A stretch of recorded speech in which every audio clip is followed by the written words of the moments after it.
Cet épisode, pour moi, va être un épisode vraiment particulier puisqu'il me touche directement. Aujourd'hui, on va parler des handicaps invisibles.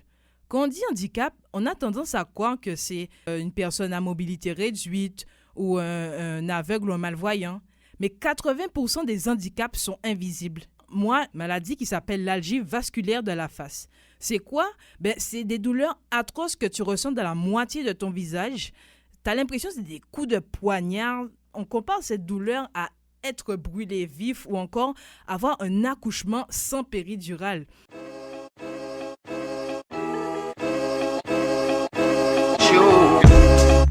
Bonjour à tous et bienvenue dans le podcast On parle là où ça fait mal. Et aujourd'hui, pour m'aider à discuter de ce sujet, je suis accompagnée d'Alice qui est professeure, chargée de cours puis étudiante en neurosciences. Puis je suis aussi avec Julien qui est un animateur radio à Baie-Comeau. Oui, exactement.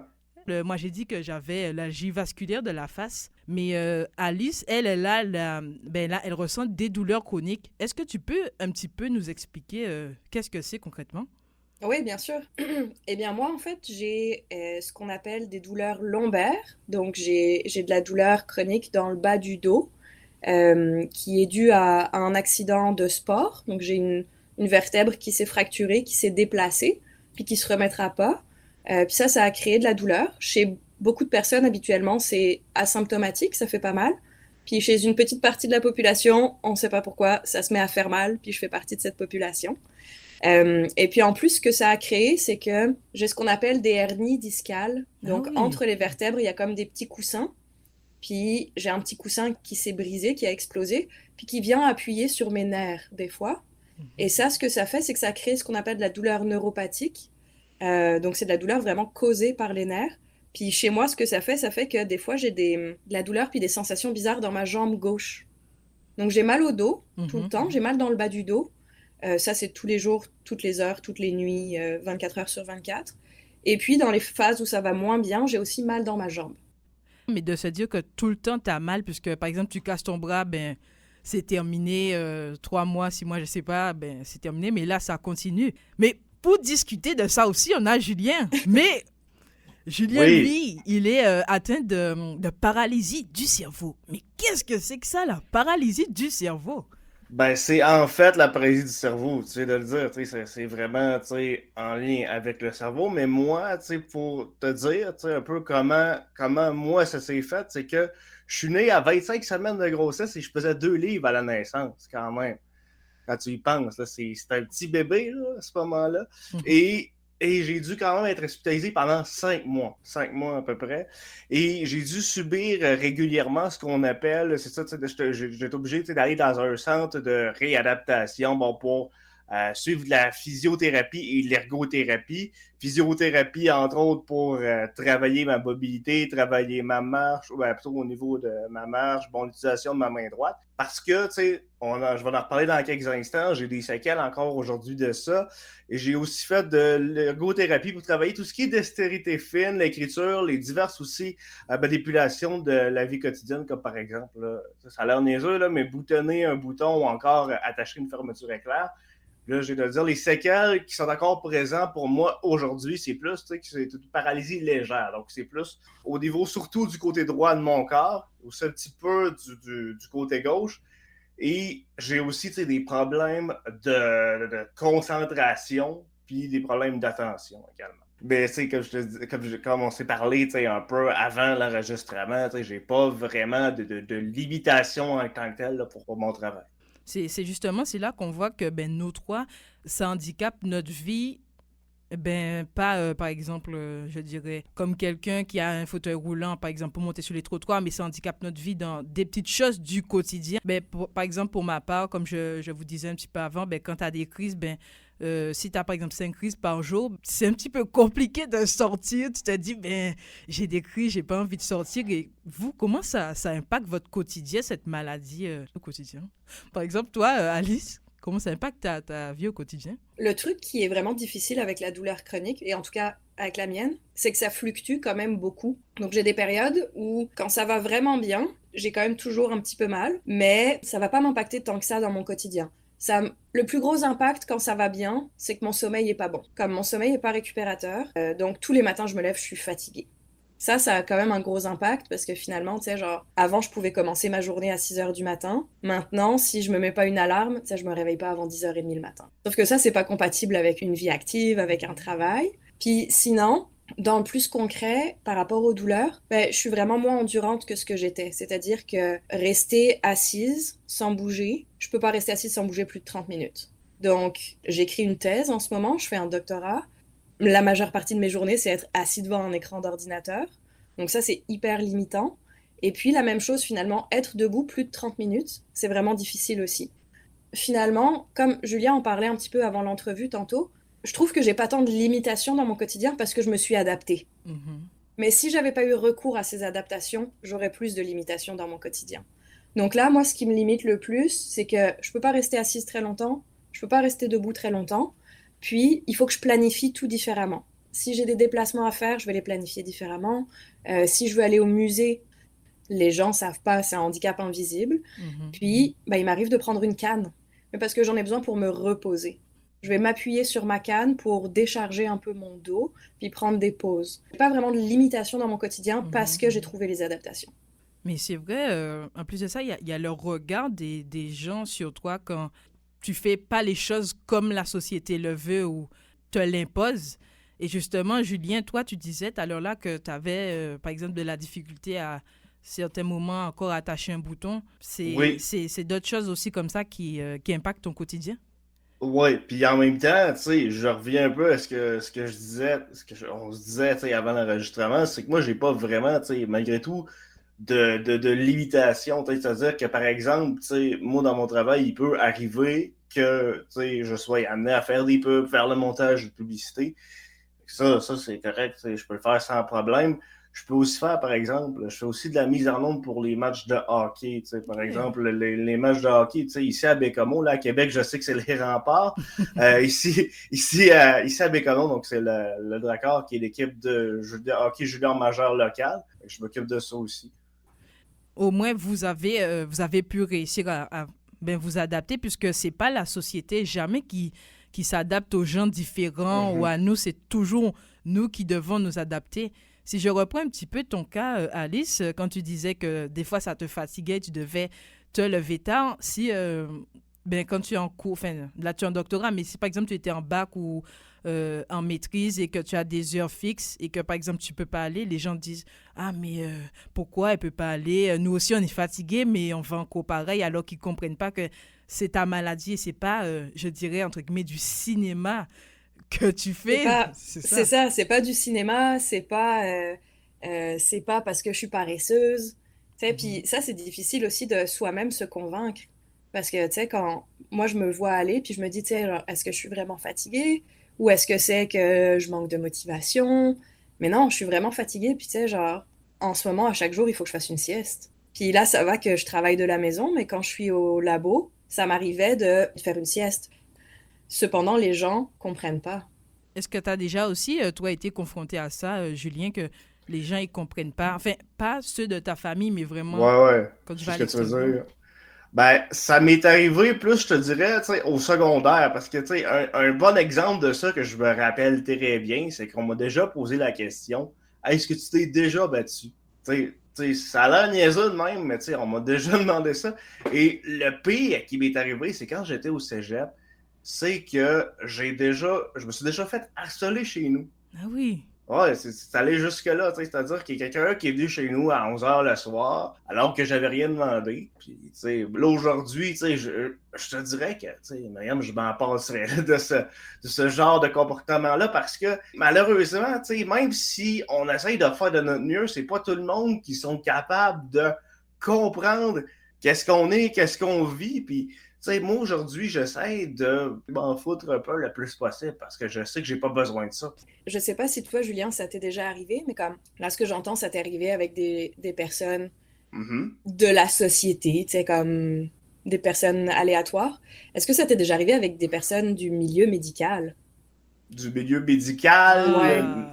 Ah. c'est une bonne question. Non, ça Parce non. que moi, justement, ça m'arrive en ce moment, par moment, ça m'arrive, puis je trouve ça vraiment frustrant que ça vienne aussi de professionnels de la santé qui sont censés, tu sais, prendre ta condition au sérieux, puis que finalement, tu sais, genre, je me fasse dire « Oh, t'es donc ben jeune pour avoir mal, toi, c'est bizarre », ou comme, tu sais, genre « Oh, tu serais pas censé avoir ça », puis je suis comme « Je viens de consulter pour ça, monsieur, madame », tu sais, genre... Je suis totalement d'accord avec toi et j'ai eu ce problème-là, ça. Vu que moi, c'est une maladie qui est rare et que, enfin, très peu de professionnels le connaissent, c'est plutôt des neurologues. Au début, on a pensé que c'était mon œil, donc je suis allée voir des ophtalmos, qui sont les médecins des yeux.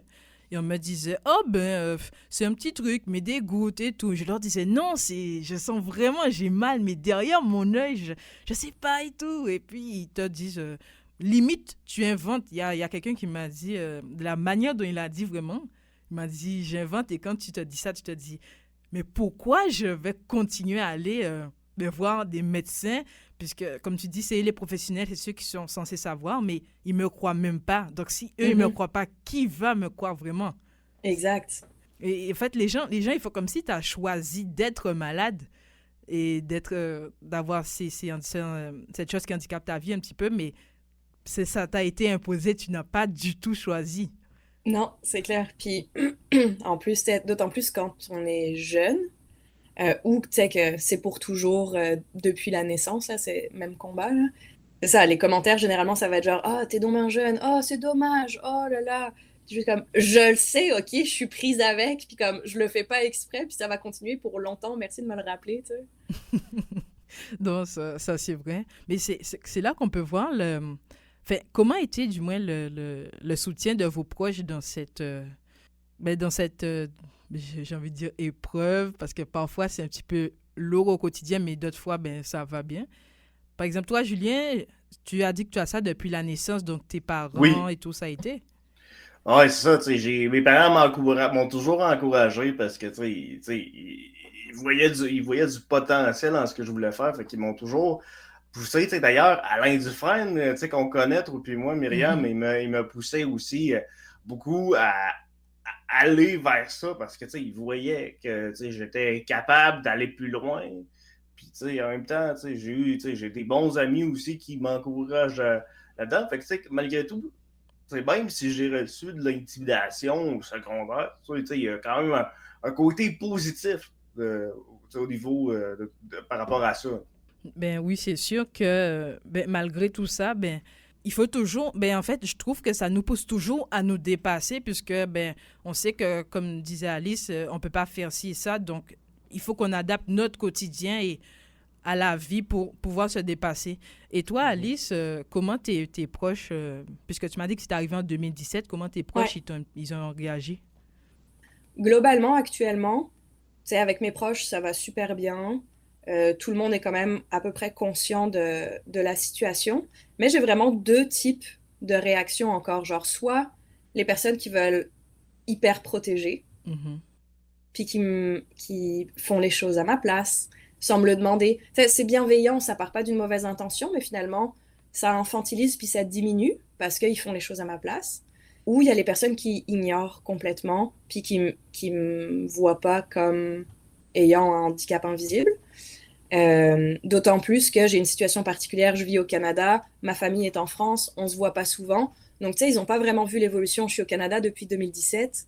Fait qu'ils n'ont pas vu toutes les périodes sombres de la douleur chronique qui s'est installée, la dépression, l'anxiété, les idées suicidaires, tout ça, ça fait partie du paquet, là. Puis après ça, sinon, dans mes proches qui sont au Canada, je suis hyper chanceuse parce que ma conjointe, elle est hyper compréhensive par rapport à ça. On était ensemble avant mon accident, fait qu'elle a vu le avant-après. Puis elle m'a toujours accompagnée là-dedans, plutôt que d'infantiliser ou de faire les choses à la place. Donc globalement, moi, je pense que je suis très chanceuse. Les gens sont quand même compréhensifs dans mon entourage proche. Après, dans l'entourage un peu plus éloigné, les gens comprennent, mais réalisent pas vraiment ce que ça veut dire. S'ils font pas de recherche.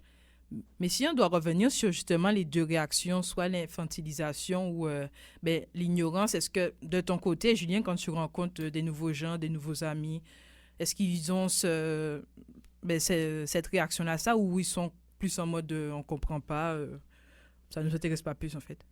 Ben, tu sais, je trouve versus avant que les gens font quand même preuve de plus d'ouverture dans le sens que, tu sais, je leur explique, ils font comme ah ouais, tu sais, je savais pas. Mais, tu sais, ils comprennent, tu sais, ce que je vis, ils sont capables tu sais, de se mettre à ma place. Fait que, tu sais, ça aussi, c'est un côté positif, là, de tout ça parce que, tu sais, en même temps, tu sais, ce que j'ai fait, tu sais, comme on fait là, tu sais, moi, je me rappelle, tu sais, pour faire une parenthèse par rapport à ça, en 2020, j'avais fait un projet avec un de mes bons amis, où est-ce que je parlais de ce que je vivais. Fait que peut-être qu'à quelque part aussi, ça a aidé à faire comprendre les gens, ça a aidé à leur dire, bon, ok, Julien, il est comme ça, il y a une différence. Mhm. Fait que, voici ce qu'il a fait pour s'adapter. Puis, je veux dire, je pense que c'est ça. Les gens sont plus capables de comprendre de nos jours versus avant. Parce que, avant, on est jeune, puis, on se croit tout permis. Maintenant, c'est comme un peu. On grandit, puis, on vieillit, puis on comprend plus de choses. Moi, c'est mon avis. Oui, c'est vrai. Ben, moi aussi, je partage ton avis parce que c'est vrai que plus on informe les gens, plus il y a des podcasts, des émissions qui parlent de ça, ben, plus les gens ils sont curieux et comme tu dis, ils se mettent à ta place et c'est ça qui est important. Comme disait aussi Alice, on ne demande pas d'être infantilisé ou de la pitié, mais vraiment d'être compris et un peu de nous laisser faire nos choses ben, comme on Voilà. a l'habitude de faire, quoi, en fait. Ouais, être respecté dans ce qu'on est aussi. C'est ça, de pas croire qu'on n'est pas capable de faire des choses parce on a telle condition ou mais vraiment que ben, on est des êtres humains, juste qu'on est différents comme tout le monde. Mais justement pour vous, ben, Julien, j'avais vu que pour toi il n'y avait pas de, enfin dépendant de ton degré de paralysie cérébrale, mais qu'il n'y avait pas Oui. vraiment de traitement et tout. C'était plus des rééducations, par exemple, pour les enfants. Mhm. Si eh ben, par exemple, s'ils ne savent pas marcher, ben, les apprendre à se débrouiller un petit peu seuls et tout. Mais est-ce que dans ton cas, tu as besoin de médicaments? Oui, j'en ai besoin parce que, on parlait de problème de concentration Mhm, tantôt, ça, c'est sûr, ça m'aide à rester plus concentré, à être plus efficace à la tâche. Puis, en même temps, je pense que ça peut aider, certaines personnes comme moi qui ont des problèmes de concentration aussi également. Puis, c'est pas mal, c'est pas mal, maintenant, je te dirais, des seules choses que je prends pour m'aider. Parce que là, la réadaptation, ça, c'était quand j'étais plus jeune. Maintenant, je suis quand même capable, de faire beaucoup de choses. C'est ça, exactement.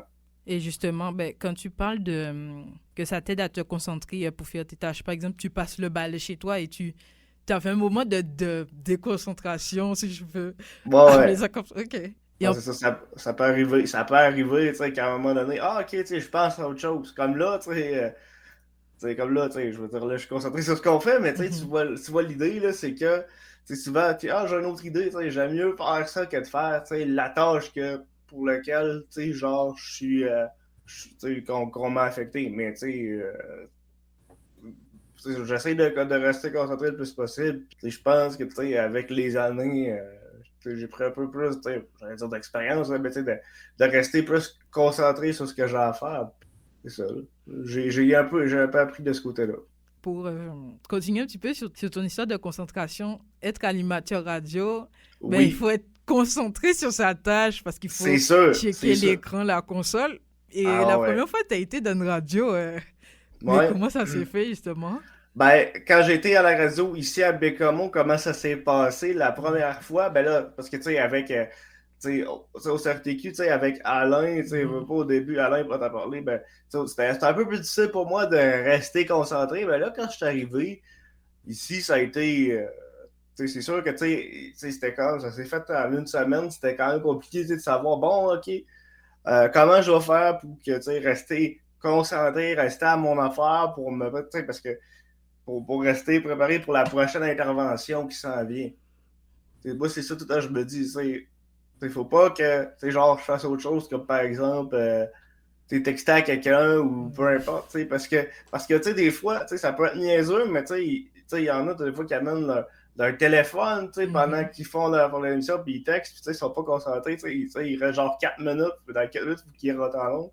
Puis, tu sais, ils pensent pas à ça. Mais moi, ce que je fais, le truc que j'ai trouvé, c'est que je l'amène pas comme ça. Tu sais, je suis pas. C'est pas ça, mais tu sais, pour revenir à ce que tu m'as demandé, comment ça s'est passé, ça s'est très bien passé, honnêtement. Tu sais, j'étais un peu. Tu sais, quand t'arrives dans un milieu que tu connais pas, t'es nerveux au début, tu sais, tu veux plaire aux autres et tout ça. Mais là, à cette heure, je me dis, regarde, c'est pas grave, si tu te trompes dans un mot, c'est normal. Tu sais, si tu bugs en ondes, c'est pas dramatique. C'est juste que tu sais, tu vas te prendre à la prochaine, puis ça va être mieux. Tu sais. Puis il y a des journées que ça m'est arrivé de faire des émissions qui étaient pas très bonnes, on va se le dire. Parce que ça arrive qu'il y a des journées où t'es pas dedans, ça arrive qu'il y a des journées où t'as comme un peu de la bizarre, mais tu sais, moi j'ai encore mes enregistrements de la première semaine, puis j'écoute, je fais comme, ah ben c'est pas si pire. C'est non, mais c'est ça, j'écoute des fois, je fais comme, ah ben ça a du bon sens, puis non, c'est ça, tu sais, je veux dire, j'avais déjà un bagage avec le CQQ, fait que tu sais, c'est sûr que ça m'a aidé à rester concentré sur la tâche en tant que telle, puis là, aujourd'hui, ça fait quoi, presque un an que je suis là, puis ça vaut... Tout se passe bien. c'est ça, exact, tout va bien. Et puis toi, Alice, est-ce que dans ton cas, on peut dire ça, il y a des médicaments ou des traitements, puisque j'ai vu que, par exemple, il faut des fois bien manger ou avoir une très bonne santé mentale parce que des fois, ça peut influencer la douleur chronique, justement. Ouais, tout à fait. Ben, tu nommes différentes choses intéressantes comme la santé mentale et la douleur chronique. Mhm. Ça va vraiment ensemble. Puis dans le cerveau, ça va ensemble. C'est-à-dire que les zones responsables de la production de certaines hormones, certains neurotransmetteurs, par exemple dans la dépression, ben, sont les mêmes qui sont sollicités par la douleur chronique. Généralement, les personnes avec de la douleur chronique, on leur donne des antidépresseurs. Pas pour la dépression, mais parce qu'ils fonctionnent sur les structures qui viennent réguler la douleur. Une des médications possibles, c'est les antidépresseurs. Puis dans mon cas, en ce moment, je prends juste des antidépresseurs qui sont indiqués plutôt pour la douleur chronique, mais vraiment juste pour ma santé mentale, parce que ma santé mentale est fragile aussi. Puis après ça, j'ai essayé beaucoup de médications antidouleurs. J'ai essayé de la médication, ce qu'on appelle les anticonvulsivants, les antiépileptiques, parce que comme j'ai de la douleur neuropathique, j'ai des nerfs finalement qui déchargent de manière anarchique. Mais c'est un peu comme pour la l'algie vasculaire de la face. Des fois, les antiépileptiques, ça vient calmer ton système nerveux puis diminuer Les crises, enfin l'intensité, quoi. Exactement, ça diminue un peu les signaux que ton système envoie. Sauf que tout ça, ça vient avec plein d'effets secondaires. En tout cas pour moi. Et puis finalement, j'ai passé 2 ans comme ça à essayer différents types de médications, ce qui est super difficile parce que t'embarques sur une médication, il faut que t'en prennes minimum pendant 1 mois pour commencer à avoir des effets. Sauf que le premier mois, c'est là où tu as les pires effets secondaires. Fait qu'après, tes effets secondaires se stabilisent. Tu vois si ta médication, c'est correct. Ah non, c'est pas correct. On l'augmente, on l'augmente, on l'augmente. Ça marche toujours pas. Ok, fait que là, il faut que tu fasses un sevrage. On diminue, on diminue, on diminue. Fait que tout ça, tu as passé 4 mois à essayer quelque chose qui finalement n'a pas marché. C'est très décourageant parce que si ça marche pas... Mais c'est ça, la douleur chronique, le problème, c'est que Il n'y a pas c'est vraiment différent de pour chaque médicaments. personne. Mhm. Il n'y a pas de traitement miracle. Il y a des traitements qui vont fonctionner chez certaines personnes. Je suis juste sur les antidépresseurs. Je prends des anti-inflammatoires dans mes périodes de crise. Ça aide pas vraiment, mais c'est déjà ça. Et puis, par contre, j'ai eu d'autres interventions qui ont été tentées. J'ai eu des injections dans le dos. Ah oui.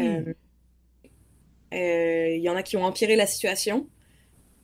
Dit, ben, des fois, les médicaments, ils sont censés nous guérir, mais des fois, ils nous rendent plus malades que qui nous guérissent, c'est vrai. Exact. Et pour ma part aussi, comme tu disais, ben, moi, j'ai des médicaments qui un petit peu atténuent les douleurs et les espaces, mais ça ne fonctionne pas vraiment. C'est ça. C'est la maladie qui décide. Ouais. Est-ce que vous aussi, en complément de la médication, vous essayez d'avoir une hygiène de vie irréprochable, enfin, le plus irréprochable possible dans le sens dormir 8 heures, essayer de manger sainement parce que, en tout cas, pour ma part, je sais que ça influe ben, sur ma maladie. Ben, moi, je bois pas d'alcool et je fume pas, heureusement, parce que ben, plus tu fumes ou plus tu bois, pour ma part, ben, la maladie peut être beaucoup plus intense et se déclencher. Est-ce que vous, votre hygiène de vie est irréprochable ou vous dites, oh, juste les médicaments, c'est bon, laisse faire, ça fait la job, quoi? Ben, Euh, moi, c'est pas mal ça que je me dis, tu sais. C'est pas mal ça que je me dis parce que, tu sais, veux pas. Tu sais, c'est sûr que, tu sais, je suis capable, tu sais, j'ai quand même une bonne nuit de sommeil, tu sais, je veux dire, tu sais, je prends pas, tu sais, je me permets de pas toujours manger santé, tu sais, des mhm. fois, mais, tu sais, pour moi, la médication, ça suffit amplement, selon moi, là. Pour Pour, ton cas, OK. pour moi, c'est l'hygiène de vie, c'est ce qui fait la plus grosse différence dans mes douleurs. Euh, Parce que justement, quand j'ai eu mon accident, on m'a dit, tu sais, arrête tout, fais plus d'activité physique. Tu sais, on savait pas exactement ce que j'avais, donc les choses que les médecins m'ont dit, c'est tu vas être paralysé. Si tu fais quelque chose, tu vas être paralysé. Donc, ça te met un stop direct. Mhm. Donc, j'ai passé 2 ans finalement à plus rien faire en termes d'activité physique et juste à essayer de la médication qui marchait pas. Finalement, j'ai décidé de reprendre l'activité physique progressivement. C'est la chose qui me fait le plus de bien. Et actuellement, je le sens, les périodes où je suis plus déprimée, par exemple, et que je fais moins d'activité physique, mes douleurs remontent. Donc, il y a la composante santé mentale, c'est sûr, mais il y a aussi la composante faire fonctionner mon corps, c'est ce qui me fait du bien. Donc, il faut vraiment que je me force à... Je fais des exercices un peu de musculation, mais en plus de ça, tu sais, juste mobiliser la zone, faire des petits mouvements, faire des étirements, parce que forcément, faut être capable de, tu sais, de faire travailler les muscles, tu sais, faire de l'activité physique, ça produit des hormones qui font diminuer la douleur. Mhm. Même si c'est temporaire, tu sais, même si c'est pour 30 minutes après ton exercice, C'est toujours quelque honnêtement, chose. c'est ça, dans la vie de quelqu'un qui a mal 24 heures sur 24, si j'ai 30 minutes aujourd'hui, je le prends, tu sais, parce que je le veux, mon 30 minutes de répit dans ma journée. Donc pour moi, c'est vraiment ça. Après, tu sais, j'ai toujours fait attention à ce que je mangeais, mais comme Julien, je me prive absolument pas. Les Non. bonnes habitudes de vie, c'est aussi se faire plaisir. Oui, c'est vrai. Donc, tu sais, c'est sûr que tu sais, je vais pas mal manger à tous les jours, mais je veux dire, si j'ai envie d'aller me chercher un beigne, je vais aller me chercher un beigne. Mais je fais pas, tu sais, je fais rien dans l'excès non plus. Je vais pas Mhm. boire à outrance puis à me rendre malade parce que je sais que je vais mal dormir après, je sais que mon corps va être fatigué, tu sais, ça va créer plus de douleur. Mais tout ça, je fais les choses pour me faire plaisir tout en respectant, tu sais, genre, les choses C'est ça. saines, entre guillemets. Parce que derrière la maladie, ben, on a une vie, on a envie de sortir, d'aller à la plage, de faire du ski ou faire des activités ou juste de rencontrer des amis pour discuter autour d'un café ou d'une bière. C'est totalement normal. Et justement, Exact. c'est c'est quoi que cette maladie vous a apporté comme force, enfin, vous a fait un petit peu vous découvrir. Moi, j'ai découvert vraiment, j'étais quelqu'un qui était capable de se dépasser, de toujours aller ben, au-delà de mes capacités. Et ça m'a donné une force mentale parce que quand tu te prends des remarques des médecins, comme on disait un petit peu, ah, mais t'es pas vraiment malade, ou tu fais du cinéma, ou patati patata, ben, ça te pousse à avoir comment dirais-je? Oh là là. D'être forte pour moi mentalement. Et toi, Julien, ça t'a apporté quoi comme force, cette maladie? Ben, si on veut, moi, tu sais, moi, tu sais, c'est pas une maladie, c'est un état. Ouais, c'est vrai. C'est un état. Mais moi, moi, ce que ça m'a apporté, c'est que moi, je vais répondre simplement en disant que ce que je vis au quotidien, j'en fais ma force, malgré tout. Tu sais, je suis capable de, tu sais, maintenant, je m'accepte comme je suis, puis, tu sais, j'essaye de ne pas penser à ça quand, par exemple, tu sais, je travaille, tu sais, je fais de la radio, tout ça. Tu sais, je focus sur le moment présent, sur mon émission. Fait que, tu sais, le but, c'est vraiment que, tu sais, c'est ça, tu sais, moi, le but que je me suis fixé, c'est d'en faire tu sais, ce que je veux que tu dis, c'est j'en fais tout simplement ma force. Puis, je pense, ça, c'est bon. Moi, c'est comme ça que je le vois. Je sais pas si Alice apprend comme moi un peu là-dessus, mais Ouais, tout à fait. Ben, moi aussi, j'ai appris à en faire une force. Tu sais, c'est sûr que ça a été un accident. Donc, il y a eu un avant, un après, Mhm. qui est vraiment difficile à accepter. Mais maintenant, tu sais, ma situation, je l'accepte. Je vis quand même bien avec. C'est sûr qu'il y a des journées où, tu sais, je vais être vulgaire, mais ça me fait chier, puis je trouve ça injuste, puis c'est terrible, puis ça va mal. Mais globalement, ce que ça m'a apporté encore plus d'empathie puis de compréhension envers toutes les personnes, quelle que soit leur différence puis leur singularité. C'est comme... Puis ça me fait réaliser vraiment à quel point les handicaps invisibles, justement, c'est fréquent, déjà. C'est très fréquent. Puis que tu peux jamais savoir. Tu sais, tu croises une personne dans la rue, tu peux pas savoir que ce soit la santé mentale ou que ce soit la santé physique, mais que ça se voit pas. Tu sais, genre, la plupart des personnes, il y a quelque chose dans leur vie qui est en train de se passer, puis qui impacte leur quotidien. Donc, je pense que ça, c'est une des choses que ça m'a vraiment fait réaliser. Euh, T'en parlais un peu, Myriam, mais tu sais, ça m'a apporté la résilience. Tu sais. Faire face aux différents médecins plus ou moins sympathiques, ou juste la résilience face au traitement. Tu sais, genre, t'essaies un traitement, ça marche pas, t'en essaies un autre, t'en essaies un autre, t'en essaies un autre. Puis la patience, que ce soit avec moi-même, que ce soit avec les autres. Fait que, tu sais, globalement, je trouve que je suis vraiment un individu euh, très complet maintenant, puis comme avec vraiment des... Ça m'a apporté des belles choses, ça m'a apporté tout un lot de défis, mais globalement, ça m'a apporté du positif. Je m'en passerais, tu sais, j'aimerais ça plus avoir de douleur, mais j'aimerais garder tout ce que ça m'a apporté. C'est vrai, je suis totalement d'accord avec vous. Et le mot vraiment qui est ressorti, c'est force. Et pour un petit peu conclure ce podcast, quel est le mot justement que vous voudriez faire passer aux gens qui sont dans cet état dans lequel vous êtes ou dans cette condition actuelle? Julien, excuse-moi. Ben moi, ce que je leur dirais à ces gens-là, je parlerais pas nécessairement aux gens qui ont la paralysie cérébrale. Je parlerais en général. C'est-à-dire que moi, je leur dirais de pas abandonner, de jamais lâcher, de réaliser le rêve aussi qui veulent absolument, leur objectif plutôt qu'ils veulent atteindre. Puis en même temps, des fois, on s'entend que, vous allez probablement être d'accord avec moi là-dessus, que des fois, il y a une tâche qu'on peut avoir de la difficulté à faire. Fait que, c'est sûr aussi, l'important là-dedans, ce que je veux dire, c'est toujours, quand on a une tâche qu'on a du à faire, de pratiquer, puis à un moment donné, ça va finir par marcher. Puis aussi de toujours penser positivement, de jamais avoir des pensées négatives. Parce que si on a des pensées négatives, ça ne nous fera pas avancer non plus. Et toi, Alice? Ouais. Ben, pour les personnes qui ont de la douleur chronique, vraiment, ce que je retiens souvent, c'est que, parce que je parle avec beaucoup de personnes qui ont de la douleur chronique, c'est des personnes qui sont très isolées. Donc, tu sais, comme réussir à briser l'isolement, que ce soit en allant à des groupes d'entraide, que ce soit en écoutant des podcasts, tu sais, peu importe, en s'informant, ça fait déjà une grosse différence parce que vous n'êtes pas tout seul. Puis comme mon message, c'est genre, vous n'êtes pas tout seul. Je sais que ça se voit pas, c'est difficile, mais comme il y a plein d'autres personnes qui vivent une réalité similaire, puis on s'en sort. C'est comme...